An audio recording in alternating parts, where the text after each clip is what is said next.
Hello, LinkedIn. It's me, Dennis, and I'm here today with Drew Jones. Hello, Drew. Hello, Dennis. How are you doing? Oh, I'm well. It's been a long time since we first met at the co-working space, and I want to catch up. First thing I want to do here, as we're reintroducing you to LinkedIn on video, is to be able to help me to understand exactly what is a cultural anthropologist. What does that mean?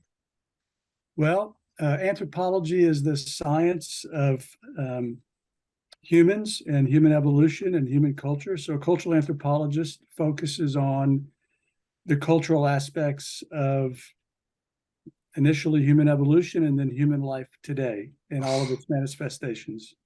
I can't think of a time in human history when studying the evolution of humanity is more relevant. I mean, it appears to me that there has been a delta, that speed of change is happening faster than we have ever experienced it. Are you seeing the same thing, Drew? Yes, indeed. I mean, if you want to get sort of technical with defining culture and that sort of thing, culture really is the process by which we humans learn as we grow up initially, but process, learning uh, largely originally around the task of just survival as humans, as a species. Um, Initially in family and community scale types of environments, long before the interconnectedness of global travel and all of that. And so what we learned over the course of a lifetime back in the day, prior to Columbus or whatever point in history you want to point to when things became so interconnected. We were isolated, and what we were exposed to and learned from our family and immediate peers and kin and all of that was somewhat limited. Um, However, fast forward to today in a sort of postmodern internet world, the amount of things that we're exposed to and can learn is near infinite. And so instead of just instructions from parents and siblings about how to hunt or how to, tell stories or whatever it may be, we now can have access to anything. And it is massively accelerating the culture development process, not always in a good way, right? It can be absolute overkill. Everything But is a yeah, double-edged sword, right? I mean, it's a double-edged sword. we have to be able to do that. So what's your sense, Drew? Are you hopeful? Do you see do you see opportunities here? Because when I look, I mean, just from my own perspective, when I look into the eyes of the children today, I see something wonderful there. I see an excitement and an interest. I don't know when that gets trained out of us, but to me, there is something really exciting going on. So that's just from that level. But I need to know from your studies and what you're saying, are you seeing us going on a track that you have some hope for, that you have some interest in? Talk about that. Yes, I am hopeful. I agree. I think, despite the fact that um, Gen Z, particularly, but millennials prior to them, are for still, I think, as yet unknown set of historical reasons, um, more anxious and have emerging issues that none of us really understand. And I'm a parent of three, all in their 20s. So I, So you actually have some experience, hands-on experience with this. but so there are elements of sort of culture today that I think can be troubling, but on balance, very optimistic. I think that over time, so I'm more optimistic about future generations, millennials, Gen Z, than necessarily of the gatekeepers of today's organizations, who are wedded, I think, to a set of cultural assumptions, frankly, rooted in the past. And if culture really is about evolution, and that's sort of a core way that I understand culture, then it's important to focus on where we're heading. And I think that younger generations are more open to the world at large, global culture, people from other parts of the world, more inclusive than any previous generation, more mindful of ecological impact of human stuff than any generation before, even to the point of anxiety, about that, because there is a deep fear amongst Gen Z that why try or why have kids when the world's doomed anyway? Kind of vibe out there. But overall, I do think that there's a process where culture, at least as I'm seeing it, becomes, on the one hand, I mean, there's two sides. You're talking about the double-edged sword, more humanistic and more inclusive and more progressive than ever in some ways. But, as we've seen in North America, particularly in the US, we have perhaps another crowd that's going in an opposite direction. So, Exactly. so it's not peaches and roses, right? But there are things to really get excited about. When we think about that, Drew, don't we have an opportunity? I mean, haven't we had in every single way there has been progress and then there's been a backlash and then a progress and then a backlash. This is and it appears to be right now that there is a backlash against what is framed as wokeism in capitalism, as if, and it's a horrible framing as far as I'm concerned, because it doesn't do any good. It's just naming, but it's saying that the only reason why we as capitalists want to be able to are in business, the only thing that we must do is to make money. That's the only thing. Return to our shareholders the vision that we have. We must have no other agenda. But it appears to me that the capitalism that I'm seeing emerging has many different bottom lines rather than just red and black. There is corporate citizenship. That's what am I doing? What am I doing? Because we have this amazing opportunity to be able to be in the United States where there's freedom of thought and ideas, and so within that there is something that we must contribute back for being in such a rich and ennobling culture and opportunities. So anyway, within that, from your studies in anthropology, could you help me understand it better, please? Well, I'm not sure I understand the precise question, but reflecting on what you were just Right. sharing. And that wasn't, and again, with so much of what I'm doing, I wasn't so much as asking a question as to trying to understand the subject better. So Yeah. can you help Well, me sharpen that, please? yeah.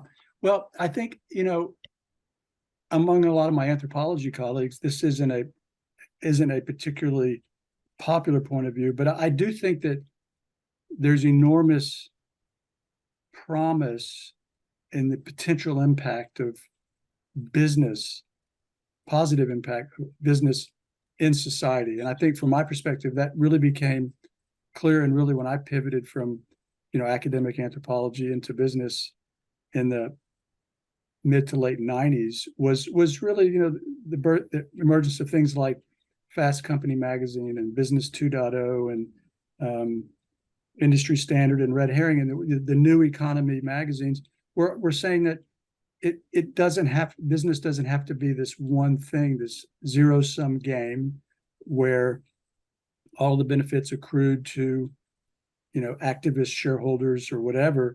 But it's been a slow grind, I think, to realize that. The emergence of the sharing economy, Airbnb and Uber in the early days when Airbnb was about to go public and the economists were trying to put a valuation on it, and they turned out to be right. But prior to their IPO, they were tentatively valued. The market cap is larger than the top 3 hotel chains combined. And for traditionalists, that was not supposed to be. You can't have a business without certain things that we assumed had to be there, like a product that you owned or sold or rented. The idea of staying in somebody else's home was absolutely alien, or getting into somebody's car in an Uber was absolutely alien. But that reflects, in my view, a cultural shift that's reflective of this emerging generation, where people engage in business in more cooperative and, in a way, collectivist ways, where yes, there's risks involved, but and so that really was a threshold. Now those companies have gone public and they have their own shareholder issues and all of that. But I think in my book, to bring it to that, I talk largely about private firms, though there's 6 or 7 public companies that are discussed as well. But what I try to focus on are businesses where, in my view, as a cultural anthropologist, the companies get it right in terms of treating people in their fullest humanity, in terms of trust, transparency, but also providing opportunities for them to experiment and grow personally and in ways that drive the business financially. So I focus on companies that innovate more effectively than their peer companies, but also tend to have very employee-centric policies around choice, flexibility, self-organization, team self-organization, and autonomy. Turns out that is a formula for winning financial success. And Exactly. that's the point that the book is about, is just identifying how there's another model that does exist, and it's important to point those out. Largely private companies, because they don't have those pesky shareholders saying, well, wait a minute, why would you spend money on that when you can buy back some shares and increase the PE ratio and the share price and make these shareholders happy and all of these things? They don't have to do that. But then there are companies, public companies right now. For example, the tenure of Mark Parker as CEO of Nike. Phenomenal story. He's a great anthropological leader. He retired recently. And that's a special company to work for as a result, right? And they also hit all these objectives in terms of investor expectations. And the same really with Microsoft under Satya Nadella. Completely different company than under Steve Ballmer. Steve Ballmer apparently is a good guy. I've never met him. I don't want to say anything negative about him. But Exactly. Nadella is a deeply empathetic person who has created an entirely different cultural ethos there. And not only have they, I think, I'm trying to think, I don't have the numbers in front of me, but their revenue and market share have just gone off the charts. And I think today they're third only to Saudi Aramco and Apple in terms of market cap. But before he came in 2015, their share price was hovering 70% lower than it is now, 60, something like that. Don't quote me on that. So the cultural turnaround has led to this larger turnaround for a variety of reasons. One, much more reliable innovation, but two, it's become a place where software developers want to be again. During the middle years when Microsoft was proprietary systems, seen as the bad guy, they had all the litigation. Most of the young, hot developers moved to Silicon Valley from Seattle and didn't want to work for such an old school proprietary culture. That's changed. So now people come because it's a great place to work. They're leading in terms of flexibility around hybrid working today, post-pandemic, and all of these things. So it's a people-driven financial turnaround. And so Nadella, to me, is emerging as one of the great leaders of my lifetime. And it's a public company, and it shows that it can happen in a public company, though it is harder than in a private company like SAS Software in North Carolina. They're just truly employee-centered company. It's private. They spend a lot of money on employees that a public company might not appreciate. Wegmans supermarkets in the Northeast, similarly. HEB here. Absolutely. Same story. when I used to teach in the business school at Texas State, I had many students who worked for HEB and learned directly from them. It's like a family, and Mhm. it's so same set of ideas, and those examples show the potential of business and society, or more broadly speaking, capitalism, as an engine of both creating new money and wealth that makes the world go around, but also creating livelihoods for people that are have dignity, growth, and security and stability. So it's a very important formula. Though all of that optimism said, there's so much that is difficult to witness in terms of the default setting towards shareholder value. There's a great book by Lynn Stout, I believe her name, and it's called The Myth of Shareholder Value. And she's a professor of corporate law, I believe at Cornell or Yale, one of the Ivy League schools. And she shows quite clearly that shareholders don't own companies. They own contracts that have limits, and decision-making was never designed to be theirs. So when you have an activist group or a takeover of something, that's really not the way corporate decision-making was designed to be. Of course, you have to take their input into consideration, and if there's any kind of liquidation, they're the first that need to be made whole. So they do have priority in a lot of ways, but not over key decision making. So, like, for example, companies that just buy back billions and billions of dollars a share to sort of manipulate the share price to stay in good stead with investors, that money could be poured into long-term research and development and innovation, Exactly. which might give them another 50 years of lease Which on gives them life. the edge, and give them the edge. Any company that was doing that invests in the R&D. But we've built up, and this is the subject of my next book, which I'm working on now. But This is the open culture. Are we talking about the open the Open culture Culture Handbook speaks to what I'm talking about now in terms of these example companies that I feel like get it right, and really want to highlight those. Going forward, I am writing about, this is a subsequent book that's nowhere near publication. But now that I'm starting to forget what I was about to say about the next chapter. But sorry about that. Oh, no worries. I have one of the problems with talking with you. One of the challenges for me is that I have so many questions. It's such a wide variety. I'm hoping that we can have these conversations periodically, Yes, that because would be what is wonderful. happening now is happening so quickly.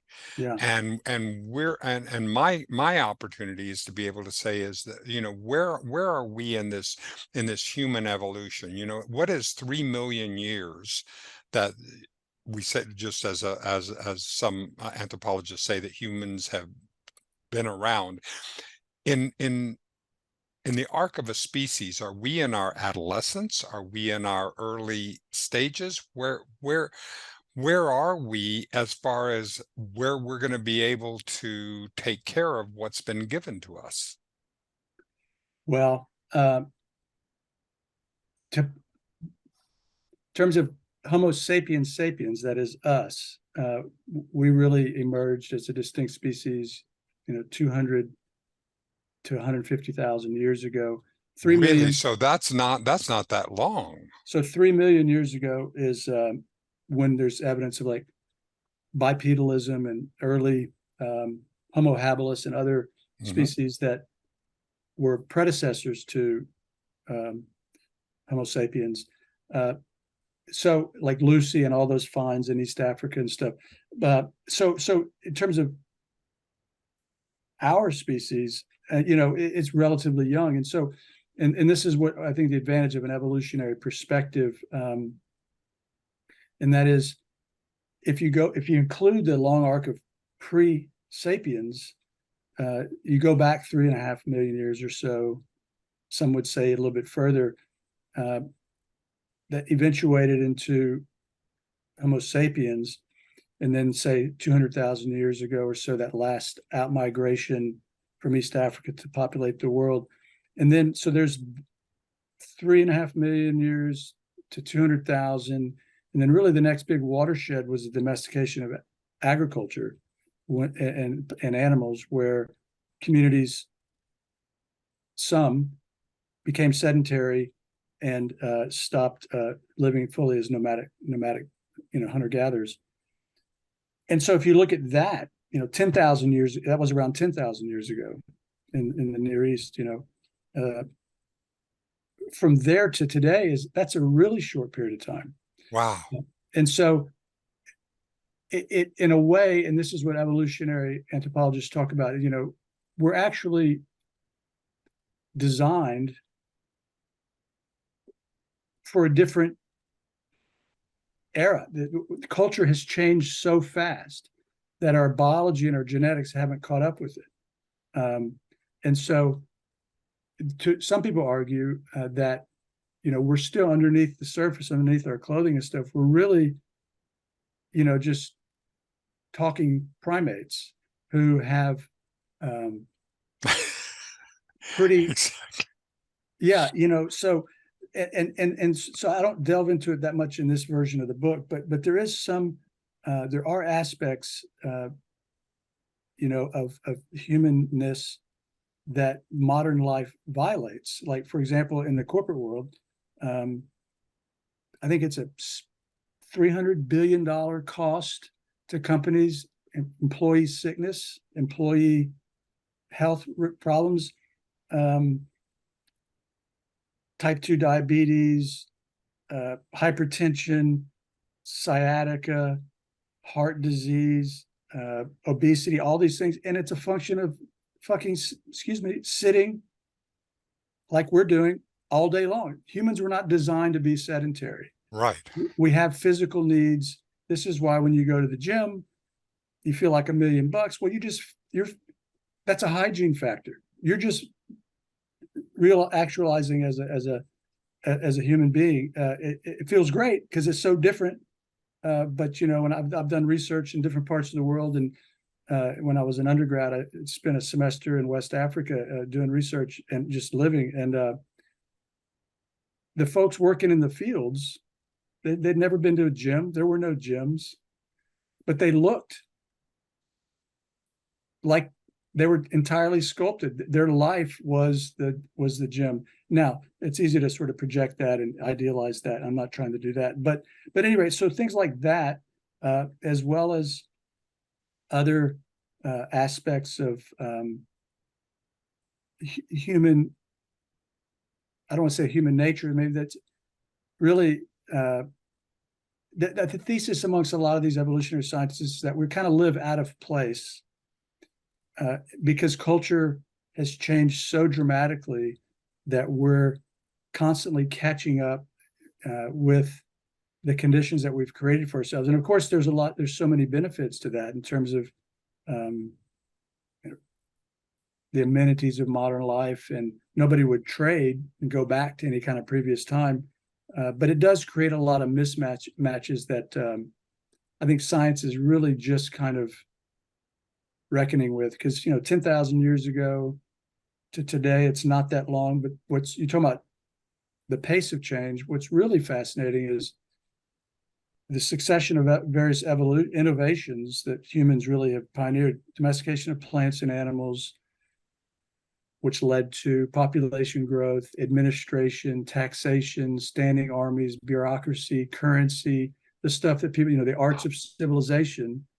Then you fast forward and there's city states and politics, and then religion, and then the maritime revolution, travel, imperial, early phases of travel, whether it's in Asia or European countries, colonizing other parts of the world. And then you get into the 20th century, and it's just, the pace is just so fast, right? I mean, computers, and then now the internet, and then now artificial intelligence. So what these massive phases of human innovation and evolution that took centuries are now happening in decades. Yes. And so this is where the humans can barely keep up with the cultural changes, whereas biologically, we're still just talking primates, but like, and so I think it creates a lot of the uncertainty and the seeking of simple answers. When you think about the absolute craziness that went down between 2016 and today, right? And the things that people subscribe to and believe in just make no sense. And not only is it dangerous and deeply anti-democratic and all of these obvious things, but to a certain extent, they deserve some empathy, because it's hard to make sense of all the stuff that's going on. And people who tend to want to hang their hat on traditionalism are really confused, because that's gone. Yet they strike out for all of these random alternatives, shooting down Roe v. Wade being really one of the most dramatically depressing of those, to sort of reclaim some version of traditionalism. But I'm sorry, you're talking about double-edged swords. I mean, if tradition isn't the most dangerous thing in the world, I don't know what is. But it's also a source of comfort for people, right? So, but that's a long-winded way to say that understand. And this is really the gist of my subsequent book is just about culture in general, not so much about business, and trying to have provide some kind of general framework for people to realize that we're all cultural beings, and we all believe in things that don't exist, and we all have, we're all batshit human. And I mean, this is what it means to be human. I mean, right, left. Exactly. That's Yeah. what I love about what Tom Robbins wrote. He had a character, a guru that was named the Chink in Even Cowgirls Got the Blues, and he says in there, he says, "Life's sloppy, so eat it. Life's messy, so eat it over the sink."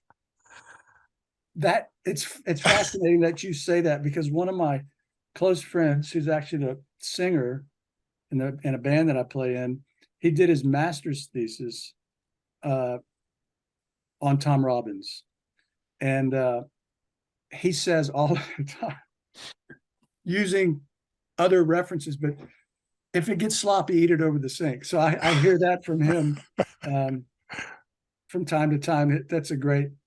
And there's another character of his, Brother Dallas. Yeah. I forget which one of his novels, but that was sort of a right-wing Catholic hitman, which, today, I don't know. It's well, listen, thank you for this first opportunity to be able to chat. I would love to do this again as you're Yeah, continuing going. When does the Open Culture Handbook come out? in May. In May. So after it comes out, let's do a piece on that, just as be able to work that out and to be able to enjoy, so that people will be able to follow that and to follow who you are, and the opportunity to be able to connect with you. Drew, thank you so much, Drew Thank you so much, Jones. Dennis. It's really great to see you, and hope you're doing well. We are, and thank you, LinkedIn, all LinkedIn, and stay tuned, because this is not the first time we're going to be having Drew Jones on Reasonably Spontaneous Conversation LinkedIn edition. All right, thank you, and thank Thanks. everybody, Take care. and see you Bye. next time.